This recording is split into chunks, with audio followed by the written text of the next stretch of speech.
У каждого есть не дары, а таланты. У меня сейчас есть голос.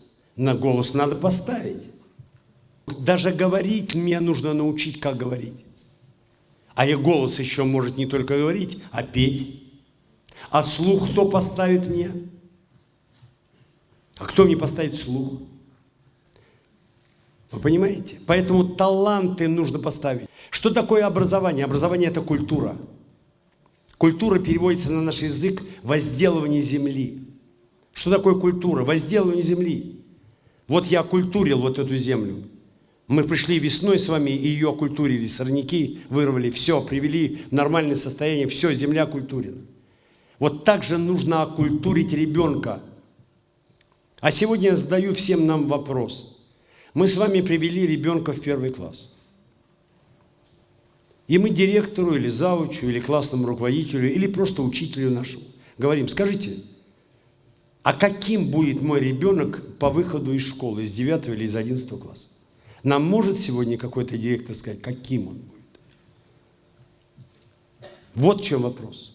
Когда мы только граждане государства, никого не касается человеческого начала. Когда мы с вами только профессионалы, даже если директора школ, или завуч, или классный руководитель, это не имеет значения. Мы с вами только профессионалы. А где же человеческое начало? И если мы сегодня с вами говорим об образовании, тогда мы должны говорить, нужно образовать человека. Нужно образовать гражданина. Нужно образовать специалиста.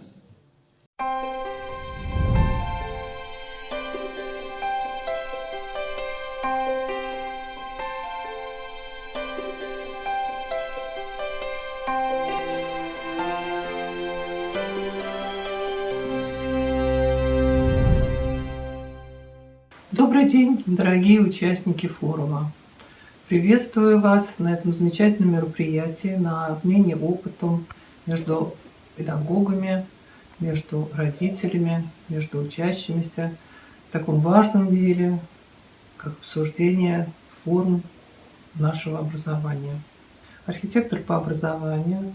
30 лет я преподавала в МАРХИ на кафедре рисунка, преподавала в университете имени Ломоносова, преподавала в МИИТе, преподавала в АВГИКе.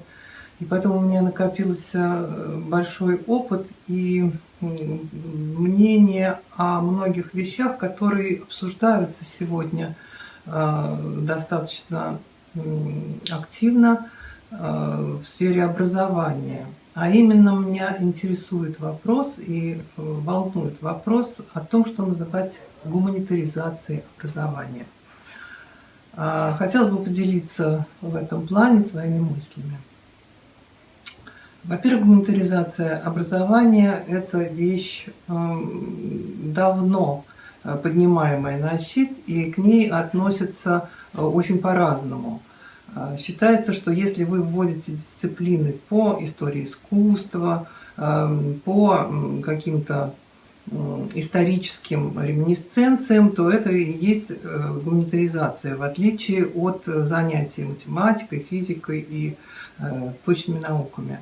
На самом же деле гуманитаризация образования – это развитие способностей человека. И поэтому творческие дисциплины, которые вводятся в обязательную программу и которые часто исключаются из нее в современной школе, это как раз тот инструмент, который призван развивать человека изнутри. Почему в старой дореволюционной школе обязательными предметами являлись рисунок, живопись, музыка? Вовсе не потому, что все старались стать композиторами, поэтами или художниками, а потому что это и есть инструмент развития человека. Так как в спорте нужны ежедневные тренировки, чтобы натренировать мышцы, так и для человека, для того, чтобы развить его духовные, душевные, эмоциональные характеристики, нужно тренировать их. А тренировка происходит не через сознательную часто деятельность, а через интуитивное познание, через искусство, через занятия видами различного творчества. Поэтому гуманитаризация – это прежде всего развитие творческих способностей не понаслышке, не информацию об этих видах искусства, там, о живописи, о рисунке, о музыке, а именно занятие ими. Таким же видом искусства, развивающим, является и архитектура, которую я много лет преподавала в МИИТе, выпуская дизайнеров, архитекторов, потому что архитектура не как результат деятельности, что все изучают, многие знают историю архитектуры, потому что история человечества прочно связана с историей материальной культуры, а именно как вид творчества и вид творчества, развивающий способности мышления человека, это именно занятие архитектурным творчеством, любым, малыми формами, дизайном, интересными различными проектами, и этого возможно делать с малых лет. На эту тему у меня разработана программа, которая называется «Архитектура личности», потому что личность строится из кирпичиков, и фундаментом ее, помимо нравственных критериев, являются критерии эстетические, которые развиваются с детства, и если этим не заниматься, то в дальнейшем человеку очень трудно бывает выйти на уровень профессионального осознания красоты, гармонии, композиционного мышления. Он в лучшем случае будет либо подражателем, либо будет человеком, который может обсудить какое-то произведение искусства, но не создать его. Вот важно не упустить этот момент, но заниматься этим не на бессознательном уровне. Говорят, вот там ребенок рисует, да, он рисует так, как ему хочется, как он умеет. Но наступает возраст, лет в 10-12, когда ему нужен адекватный ответ. И тут многие дети перестают рисовать. Почему? Потому что они не получили базу, они не умеют нарисовать это похоже на натуру, а уже как маленькие дети рисовать стесняются. Таким образом, рисунок, допустим, в архитектурном творчестве, он является языком архитектора. И как любой язык, ему можно научить. И архитектурная школа выработала прекрасный метод изучения пространства и передачи его на двухмерной плоскости при помощи итальянской перспективы. Такой так называемый конструктивный линейный рисунок. Этому можно научить. Естественно, способности у людей разные, и кто-то будет большим художником, а кто-то будет просто уметь изображать окружающую среду, но это один из методов развития человеческих способностей. То же самое можно сказать о композиционном мышлении. Все вокруг нас геометрия, и поэтому, изучая геометрию, геометрические тела, сначала плоскостные, потом пространственные, и компонуя их, человек развивает пространственное мышление и выходит на уровень двуполушарного мышления, равновесного двуполушарного мышления.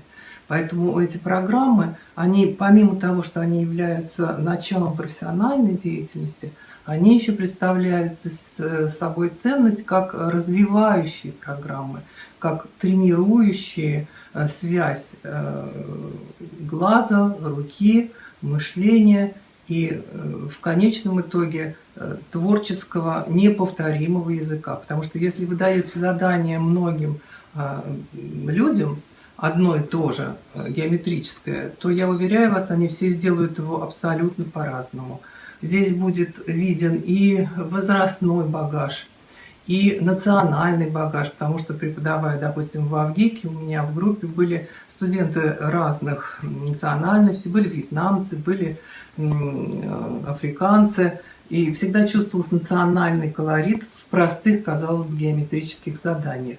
Это бесконечно интересно. Эти программы, помимо того, что они позволяют развить человека самого изнутри, его способность к мышлению, к творческому, к композиционному мышлению, к эстетическому восприятию, они еще дают возможность познание другого, умение понимать другого, видеть другого и ценить его творческие возможности. Вот такая программа, которая называется «Архитектура личности» или «Моделирование психологии творчества», мной проработана во многих учебных заведениях, начиная со школы, кончая МИИТом, в котором я преподавала проект, потому что она дает возможность перейти на разные уровни и на разные задачи, решаемые при помощи вот развития этого творческого двуполушарного мышления. Мне хотелось бы пожелать всем вам успехов в вашей благородной работе и возможности общения и передачи этих знаний, которыми вы владеете, как можно большему числу ваших слушателей и учеников.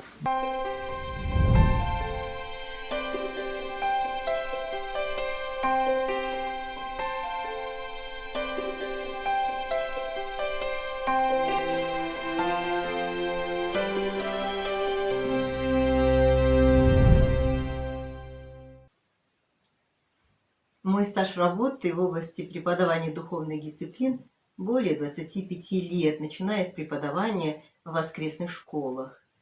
В 1998 году я начала преподавать духовные дисциплины в кадетском корпусе города Красноярска. Именно там я отошла от схоластической системы, именно там мои уроки и программы получили отточку, и зародилась будущая книга по православной педагогике.